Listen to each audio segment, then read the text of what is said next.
We're going to learn today which system is right and compatible for which skimmer. We have a compact, the smaller skimmer, and we have a standard skimmer, the larger skimmer.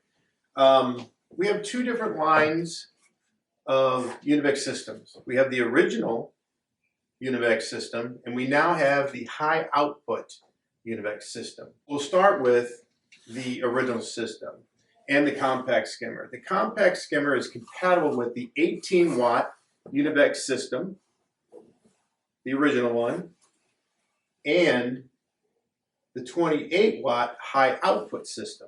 Both of those systems will go in the compact skimmer.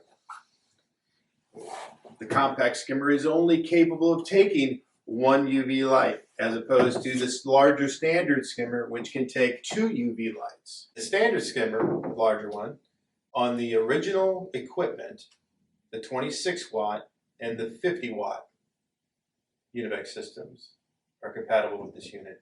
On the high output, the 35-watt and the 55-watt systems are compatible. So 4 units will work in this skimmer.